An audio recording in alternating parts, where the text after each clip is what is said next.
자, 반갑습니다. 배종찬 교수의 맛있는 좋은 이야기의 배종찬입니다. 자, 여러분 반갑습니다. 이렇게나 빨리 전국 곳곳에서 동시다발적으로 부동산을 팔자는 신호가 지금 쏟아지고 있는 것 같은데, KB국민은행 리보원의 주간 매매 시장 동향입니다. 이 표를 보시면요, 기준을 100으로 잡고 100을 넘을 경우에는 매수자가 많다는 거고요, 100 미만일 경우에는 매도자가 많다는 겁니다. 그런데 작년 2020년 12월 14일 기준으로 104.5이므로 100 이상이죠. 따라서 매수 우위를 의미하는 거죠. 그리고 올해 1월 11일 놓고 보면 지수가 101.5포인트로 해서 이 또한 매수 우위를 의미하고요. 2월 1일 기준으로 보면 101.3으로 이 또한 매수 우위에 있다는 겁니다. 그런데 올해 3월 22일 매수 우위가 85.22이므로 매수자보다는 이제는 매도자가 많다는 신호이죠. 즉 100 미만으로 떨어지고 85.2까지 이제 떨어졌다는 얘기입니다. 중요한 것은요, 이처럼 주간 매매 시장 동향에서 매도자 우위로 서서히 하락하고 있다는 점, 이 부분이 좀 눈여겨보셔야 되겠죠. 여기에 서울 아파트 매매 거래량인데요, 2020년 7월 달에 1663건이었죠. 그리고 12월 달에는 7,517건이 거래가 됐는데, 올해 들어서 1월 달에는 5,749건, 2월 달에는 3,808건, 3월 달에는 1,217건으로 이처럼 서울 아파트 매매 거래량이 급속하게 줄어들고 있다라고 이렇게 말씀을 드려야 되겠죠.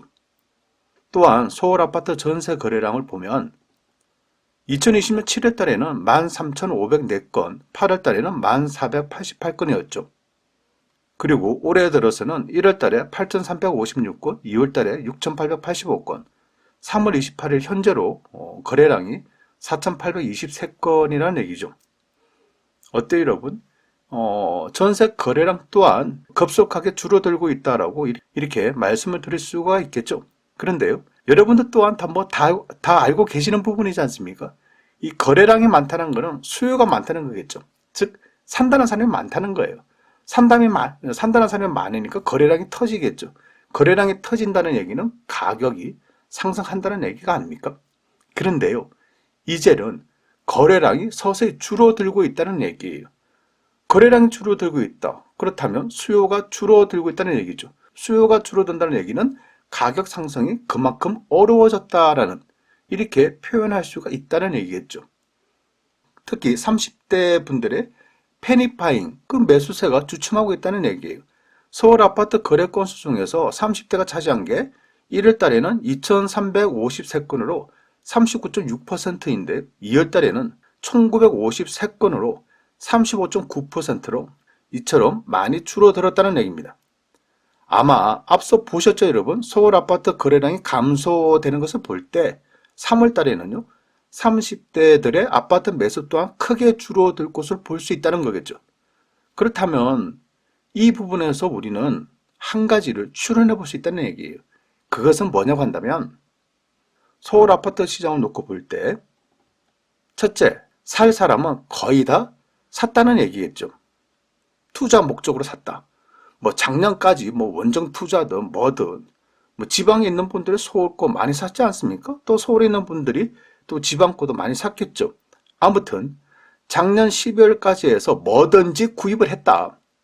살 사람은 샀다. 또한 거주의 목적 있는 분들, 이미 뭐 작년 전부터 뭐 많이들 사셨겠죠. 거주의 목적이니까. 그리고 패닉방, 이제 그동안 사지 못한 분들이 작년 하반기까지 해서 너나 할 거 없이 그냥 아파트 한 채는 사야 되겠다. 이런 생각을 가지고 작년 하반기까지 많이 샀다는 얘기예요. 그래서 이제는 뭐다? 살 사람이 거의 없다는 얘기겠죠. 여기다가 부동산 투자법인들, 이제 거의 뭐 막아놨지 않습니까? 다주택자들, 취득세 중과세, 양도소득세 중과세, 종합부동산세 중과세 휘청인다는 거예요. 그래서 살 사람은 거의 다 샀다라고 이렇게 말씀을 드릴 수도 있다는 거겠죠. 두 번째로 본다면 다주택자들의 매도 압박인데, 이제 주택을 많이 가지고 있어. 특히 서울 강남에 많이 가지고 있어. 어떻게 보면 행복했죠. 행복해요. 그런데 이제 이렇게 강남의 아파트를 많이 가지고 있다. 서울의 아파트를 많이 가지고 있다. 아니면 서울과 지방의 아파트 가지고 있다. 다주택자들 입장에서는 이제는 팔아야겠다는 압박감을 당하고 있다는 거예요. 이는 종합부동산세, 재산세 압박당하고 있죠.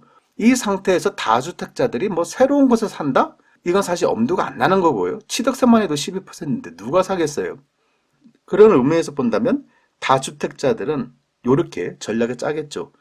올 6월 이전에 매도 계획을 짤 수도 있겠죠. 왜냐하면 종합부동산세 중과되기 전에, 또한 양도소득세가 중과되기 전에 이렇게 6월 달 이전에 매도를 하자, 이런 사람들도 분명히 생긴다는 얘기예요. 그리고 어떤 이들은 올해까지는 내가 그냥 종부세를 납부를 하고 올해 하반기나 내년도 시장을 한번 살펴보고 내년 팔아도 올 하반기나 내년도에 한번 팔겠다, 이렇게 다주택자들은 생각하고 있다는 얘기겠죠. 그런데 중요한 거는 이제 다주택자들이 이처럼 매도를 해야 된다, 매도에 대한 압박감을 느끼고 있다는 게 중요한 거예요. 과거에는 한 채, 두 채 사모으기 바빴다면 이제는 사모은 요 아파트를 하나씩 언제 정리를 할까, 요 매도 타이밍을 서서히 찾고 있다는 얘기겠죠. 그리고 무엇보다도요, 매수세가 과거처럼 붙지 않는다, 이 사실이 이제 중요한 사실이겠죠. 내가 팔고 싶을 때 호가를 올리면서 팔았다면 지금은 서서히 호가가 내려가고 있지 않습니까? 그러니 과거처럼 내가 원하는 금액보다 밑으로 해서 팔 수밖에 없다는 얘기예요.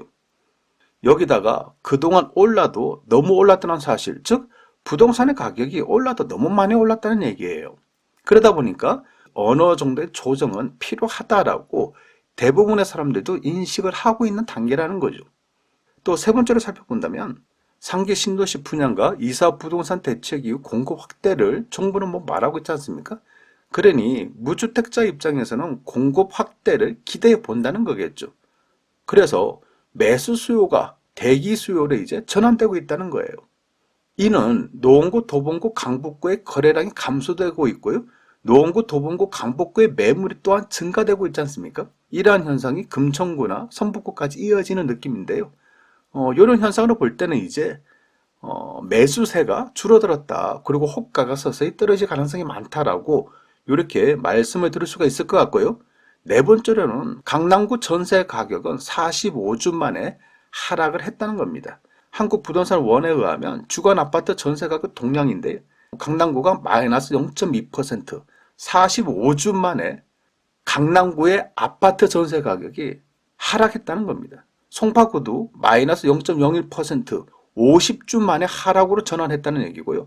강동구는 보합 전환 등 대체로 전세 매물이 누적되어 강남 4구로 본다면 전체적으로 보합으로 전환했다는 얘기입니다. 다섯 번째로 보면 한국은행의 1월달 기존 주택담보대출 금리가 2.63%로 전월 대비해서 0.04%가 상승하였다는 얘기인데요. 이는 주택담보대출 금리 상승을 의미하겠죠. 비록 0.04%밖에 안 올랐다고 이렇게 생각할 수도 있겠죠. 많은 분들이 이렇게 생각하실 거예요. 다만 작년까지 놓고 본다면 기존금리 인하, 저금리로 인해서 풍부한 유동성에 의해서 부동산 가격이 막 상승한 거 아닙니까? 그런데요, 이제는 미국발 금리 인상과 현실로 다가온 주택담보대출의 금리 인상이 실제적으로 우리의 코앞에 다가왔다는 거예요. 따라서 지금 서울이든 세종시든 전국적으로 본다면 서서히 급매물이 나오고요.